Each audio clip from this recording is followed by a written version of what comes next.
The sail was classified as top secret.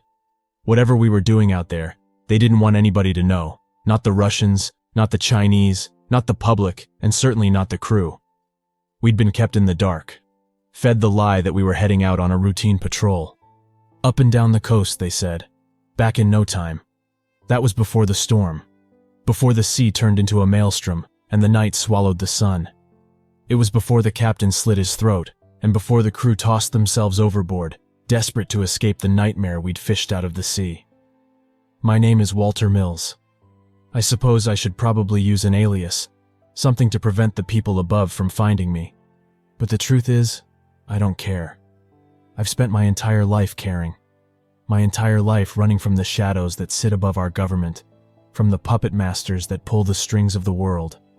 But I'm out of time, and I mean that literally. I've got one foot in the grave. Doc says it's terminal. That means I don't have to worry about the wrong people finding me or the consequences of what I'm about to say. I can let you know, and then I can go. The sail began like any other. Our warship was tied up alongside. The crew formed up in lines running from the jetty to the lower decks, storing it full of food and supplies. It began uniform, ordinary. Then they arrived. The secret ones. Nobody seemed to know who they were, but when they came they wore masks of crimson, like balaclavas without holes for the eyes or mouth. They shoved past our line on the brow and told the quartermaster they needed to speak with the captain. And speak they did. I watched them from the edge of my vision, all 6 of them surrounding the captain, mumbling in words too quiet to properly make out. The conversation lasted 20 minutes, and by the end the captain was frowning. He made a call ashore, presumably to the Commodore. He seemed nervous, afraid. When the call finished, he said something dismissively to the secret ones and vanished below decks. We all wondered what was going on. For those of you that have served, you know that there's 2 things that keep a crew entertained: pirated movies and rumors. And after that exchange, the rumors flew. Some said the secret ones were special forces, so clandestine that nobody was permitted to see their faces. Others said they were intelligence operators, people with access to such sensitive intel that knowing their faces could prove a national security risk. Briggs, a stoker in the engine room, joked that they were Illuminati, lizards from Mars. I didn't know what they were. To be honest, I didn't really care. I just wanted to get the sail over with so I could get home to see my wife, Abby, and our newborn Alice. For me, this was just a job, a stepping stone to a better life. And when we set sail, I still believed that. Then the ship dropped anchor, and the crew was mustered into the hangar. The captain stood at the front with 3 of the secret ones on either side of him. They stood silent, gazing out at us behind their crimson masks. The captain cleared his throat and said this was difficult for him to do. But prior to our departure, he received word that our mission had changed, that it was no longer routine, no longer what we expected. He passed a bottle of pills around. Each of us was instructed to take a pill from the bottle, to keep it safe, to keep it on our person at all times in case of emergency, but never to eat it otherwise. What is it, sir? Cyanide. Laughter rippled across the crew. Seriously? This for malaria? Are we deploying? The captain sighed, looking sidelong at the secret ones who remained silent, impassive. It's cyanide, and if you know what's good for you, you'll make sure you don't lose it. With that, he stormed off, secret ones in tow. That night, Briggs died. He tried the capsule, swore up and down that the whole thing was a dumb joke, that there was no fucking way they'd give us cyanide capsules when they didn't even trust us to clean toilets unsupervised. His last words? It probably tastes like Smarties. Briggs died quick. He died quick in a seizing, sputtering mess of shit and piss. But once his organs gave out, it only took a matter of seconds. Carrying his corpse through the ship took minutes. Minutes that felt like hours. Once we'd made it to the med bay, the doc tried resuscitating him, tried pumping his stomach, but he knew as well as we all did that it was a waste of time. He was gone. Long gone. After that, we all assumed we'd turn straight around and head home. That we'd drop off Briggs's body, pay our respects, and take a couple days to grieve before resuming the mission. But the captain informed us the show would go on. We wouldn't be turning around. We wouldn't be dropping off Briggs' corpse because this mission was classified as a no-fail. And not only that, but the ship would be going into lockdown, shutting off all communications. River City. That meant no way to call home. No way for home to call us. We were isolated and alone, and then the captain had the nerve to tell us that things were going to get worse. That Briggs's death, tragic as it might have been, was likely to be the tip of our iceberg. The crew was furious, confused. Most of all, though, we were heartbroken. Many of us threw our cyanide capsules out, hating the memory they represented. 3 days passed after Briggs's death. 3 days of mourning, of the ship steaming through the Pacific while its crew slowly came undone, whispering theories about what we were doing out there, about what the captain meant by things getting worse. I overheard in the flats. It's China. They've got a secret weapon, and we're going to dismantle it. I saw a YouTube video on this. If they catch us, though, they're gonna torture the fuck out of us, so that's why they gave us the cyanide. Fuck that. You sound totally nuts. It's Russia, dummy. Gotta be. They're going nuclear and we got word, so now we're out to sink their subs. What do you mean, why? Then they can't second strike us after we glass them. It ain't genocide if we got no choice. I didn't know what to think. I'd never experienced anything like this, and so I just woke up, did my watches, and went back to bed. Rinse. Repeat. I tried not to talk about what was going on because every time I did, Briggs inevitably came up, and the memory hurt like a knife to the gut. He and I had gone through basic together, sailed up and down the Pacific Northwest, and made a game of finding old coins in every port. So I just kept my head down, did my work. I was doing that work when the captain's warning came true, when things got worse. It was a night watch, and I'd been steering the ship on the bridge. One moment we were sailing through smooth waters in a bright, cloudless night, and the next moment it all disappeared. Darkness stole the evening like a light switch set to off. I recall the watch officer moving onto the bridge wings and staring up at the sky, trying to determine if the moon had slipped behind a cloud. When he came back, he looked confused, shaken. It was odd to me because we had radars, so it wasn't like we were navigating blind. He called the captain and reported that the moon was missing. Gone. Stay the course. The captain commanded. But sir... Click. The line went dead. The next morning the sun never rose. The sky remained as black and haunting as the night before. Around this time the secret ones began acting more bizarre. Whereas before they more or less stayed put in their cabins, they now wandered the ship aimlessly. They'd mumble nonsense under their breaths as you passed them in the flats, run their hands over surfaces everywhere they went. Every so often you'd catch a couple of them heading to the upper decks with a small ham radio and a portable antenna. They'd set it up and sit there for hours. Mostly they didn't speak into the microphone. They'd just listen to the static buzz of the speaker. Every so often, though, you'd hear them screech into the mic. Once I saw one crying into it, just weeping quietly, hands clutching the sides of their head. The crew's discussions became more erratic. Talk of Russian or Chinese superweapons mostly vanished, and now the going theory was that we were making contact with aliens, that we'd located a downed spacecraft and were attempting to communicate with it. That's why the sky's gone all fucky. It's alien cloaking technology designed to keep their craft hidden. If we get it first, then we'll be able to travel to different planets and shit. The guys in red work for Elon Musk, SpaceX. No way. I told you the Russians were gonna nuke us and now they did. Why do you think it's so fucking dark, man? Nuclear winter. All the ash and soot blotted out the sun. Dummy. Neither theory was close to the truth. Nobody on board had any idea just how bad things were, or how bad they were going to get. If we had, then we'd have staged a mutiny right then and there and turned the ship around, gone back the way we came. But we didn't. We sailed into the night. The following week passed in confusion and despair. The crew became more irritable. People who were usually chipper were suddenly snapping at one another, fighting over the littlest things. Errant comments became verbal meltdowns in the space of seconds. Cold coffee led to fistfights. Missing toilet paper left a sailor with a black eye and a bloody nose. But those were manageable problems. Not so far out of the ordinary that we weren't equipped to understand them, to deal with them. What happened in the gym between Myers and Yendel, though? That was something none of us were equipped to deal with. Yendel was spotting Myers on the bench press. I don't know what was said. I wasn't there. All of my information is secondhand, but according to witnesses, An argument started when Yendel accused Myers of sabotaging their marriage. Words flew. Myers went to rack his bar, but Yendel kicked the bar down. 200 pounds. It nearly decapitated him. It had been better if it had. Myers was still alive when the doc arrived. His neck had been severed badly, hanging by strips of flesh, but his eyes were still moving. His throat was still choking.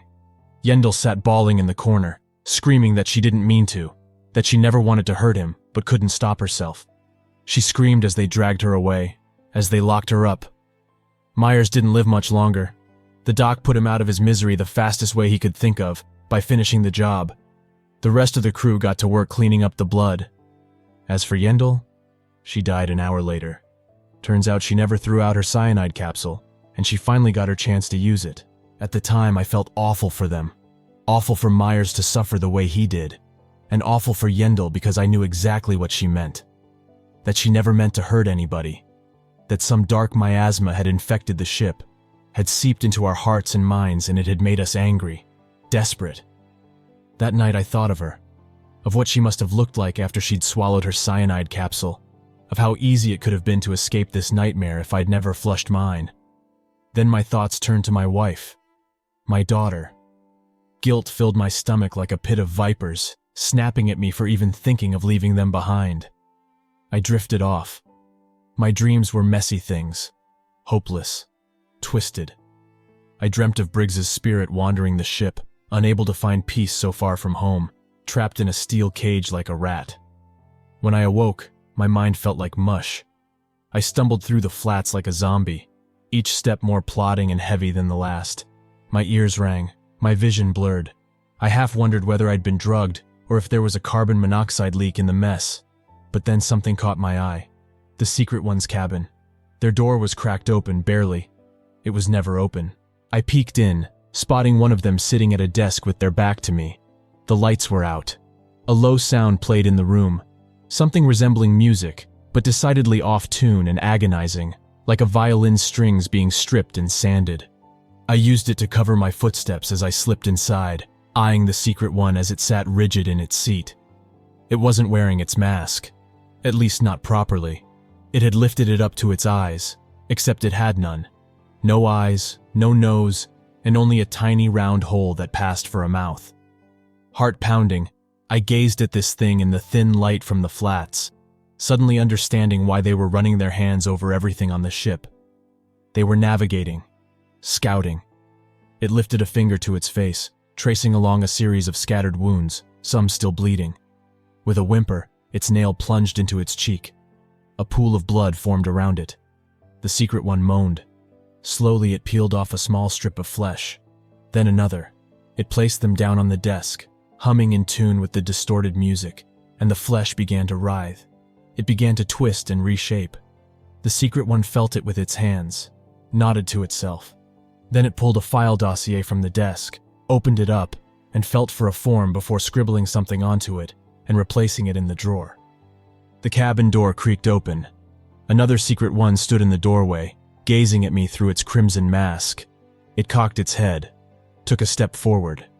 My body rippled with goosebumps, wondering if this one still had its features, its eyes. It mumbled something incoherent, and the first turned in its seat. My skull pounded. Whatever headache I'd woken up with had worsened, and now the pain was almost blinding.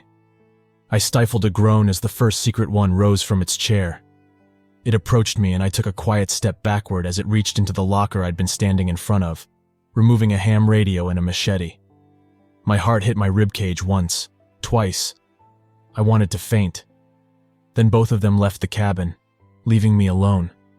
Alone with the dossier. I gave it 30 seconds before I took another breath. Then I moved to the desk drawer, took the documents from the folder, and thumbed through them. They were written like a fever dream. Symbols, numbers. Nothing about them seemed to make much sense, and it occurred to me that they were probably encrypted by some kind of code.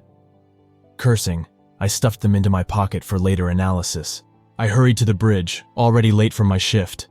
My thoughts raced as I relieved the helmsman, hastily giving my turnover report to Sandhu, the watch officer. I sat down in the chair, took the wheel, and pondered what I'd just seen. Were the secret ones some kind of cultists? Was Briggs right? Were we sailing with the goddamn Illuminati? I never got an opportunity to think it through. At that moment, the captain stumbled onto the bridge looking like death itself. I'd heard rumors he looked unwell, but this was the first time I'd seen him out of his cabin in weeks. His face was emaciated. His cheeks were so sunken that the bones looked liable to pierce his skin, and I idly wondered if he'd eaten a full meal since we'd set sail. Evening, sir. The captain mumbled something unintelligible, brushing past her and sitting down in his chair. He buckled his seatbelt. Everything all right? The captain looked at her, but he didn't seem to see her.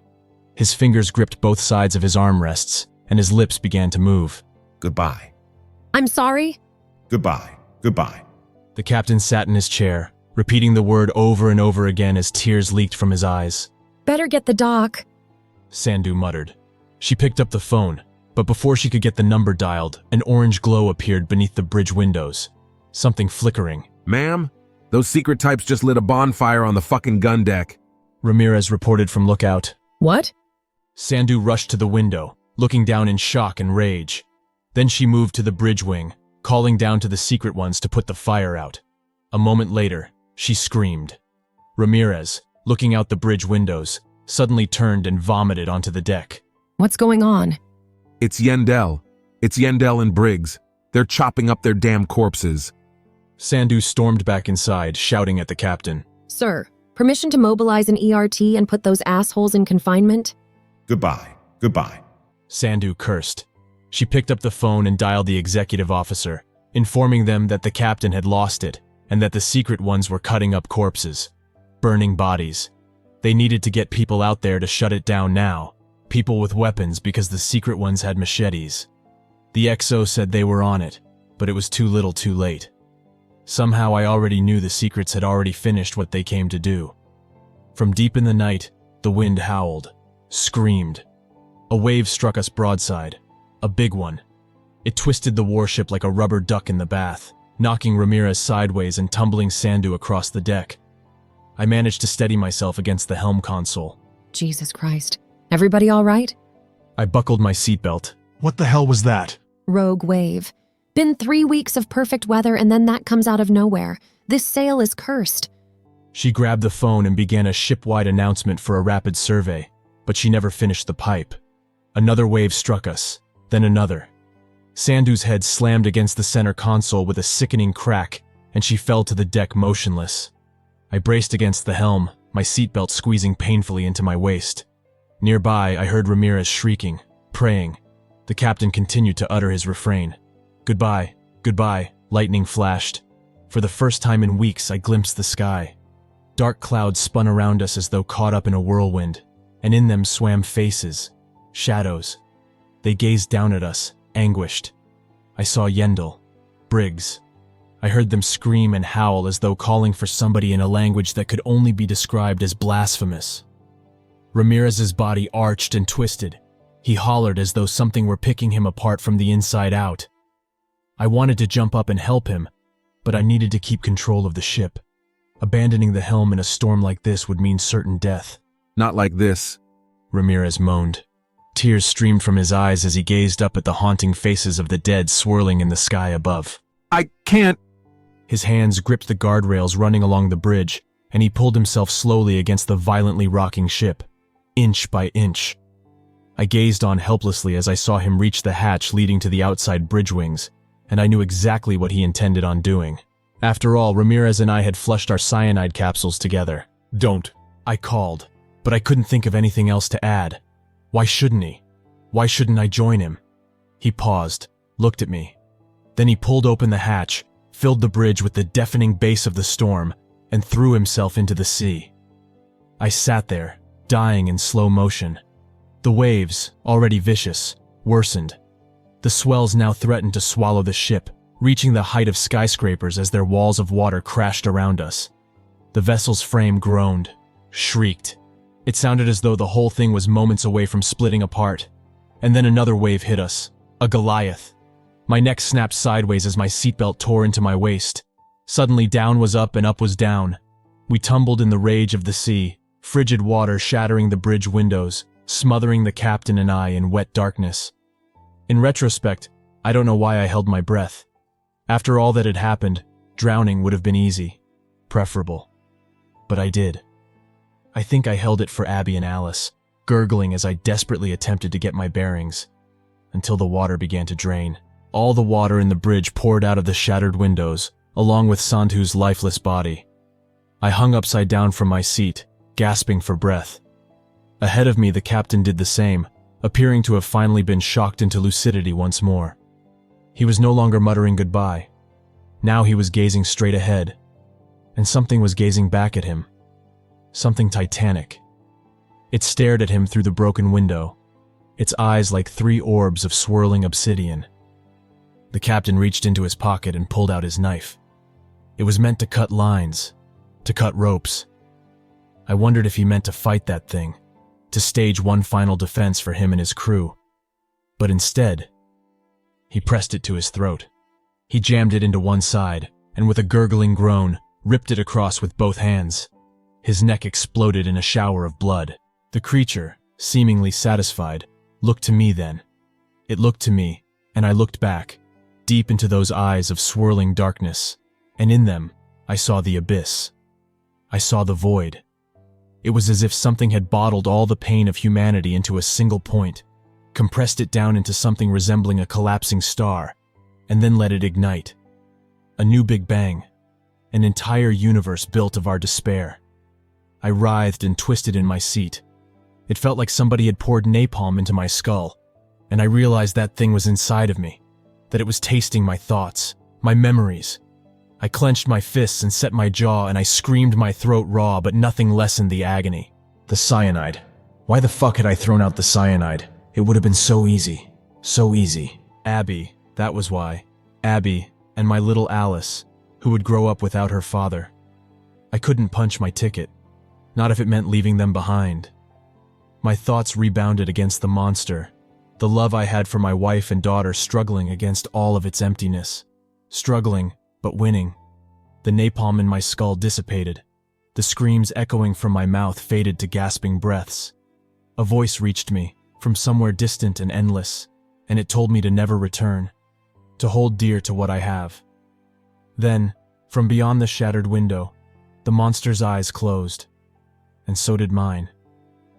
I awoke floating on a piece of debris, somewhere off the coast of Guam. The waves gently sloshed against my feet. There was no sign of my ship, my crew, or the monster we'd discovered in the middle of the sea. It was quiet, peaceful. Gulls squawked overhead, and a bell drew my attention. Some distance away was a small fishing vessel. It looked to have diverted course and was sailing in my direction, its crew members tiny dots shouting on the deck. They saved my life, but so did the monster in the sea. The monster I came to know as Eden. The documents I'd taken from the secret ones were badly damaged and waterlogged, but they weren't unreadable. Translating them took time, but I managed. I had help from several individuals who I won't mention here for obvious reasons, but what we discovered was haunting, terrifying. We learned that the theory of evolution is missing components, that it's not telling the full story. It tells us life originated from the primordial soup. It says that we began as basic organisms crawling out of the sea, but what it doesn't tell us is that those organisms weren't miracles. They were births. 1 billion years ago, something came to our planet from the distant cosmos, a creature of unfathomable power. It settled deep in the ocean and began to create all manner of life forms, learning as it went. Eventually, these iterations led to the creation of humanity. In an effort to assuage its own loneliness, it did something it had never before attempted, shared fragments of its own mind, its own consciousness with the human race, in an effort to accelerate our evolution. It backfired. That link to its mind proved unbreakable. Even as it attempted to instill virtues within humanity, to inspire us toward love, compassion, and peace, we rebelled. Our baser instincts won out. We fell again and again into cycles of violence and war, rape and murder. We poisoned Eden with our own corruption, but it persisted. It knew that to break its link to us would mean the end of humanity as we know it, that whatever empathy we have would vanish. Like a mother, it couldn't let go. It believed we could be better, if not now, then eventually. But it's been too long. The wound has festered. It's gone untreated, and Eden is paying the price. She's dying, withering away. All our hatred and greed, our thirst for destruction has reached a critical mass inside of her, and it's beginning to collapse, filling her with madness. The mother that birthed us is gone. A monster has taken its place. The Secret Ones know all of this. According to their documents, they believe that she intends to finally cauterize her wound, to put an end to humanity before we can put an end to her. The intention of the sale was to strike first. The terrifying thing is, they didn't seem to know what would happen when she died. Would she merely sink to the bottom of the ocean, rotting away across decades? Would all that madness leak out of her, infecting the world in a miasma of insanity? There were plenty of variables they seemed unable to account for, but there was one certainty that they were absolutely sure of: that we would lose our connection to her. We would lose our love, our empathy, our souls. And to them, survival was worth that. I don't think so. I don't think so because my empathy is the only reason I'm writing this today. My love for my daughter saved me that night. When Eden looked into my eyes, even so filled with human corruption as she was, part of her saw my need to see my family again, to care for them. I believe that's why she let me go. She saw that though much of humanity had fallen to selfishness and greed, there were still those among us who carried her torch. There were still those with love in our hearts. And it's because of that, I believe there was still love in hers. But that was many years ago now, and times have changed. Humanity has grown more twisted, more corrupt than ever. All around me I see love drying up, empathy smoldering in the embers of selfishness and unrest, and I cannot help but wonder if the Secret Ones succeeded in their mission. I can't help but wonder if Eden is finally dead.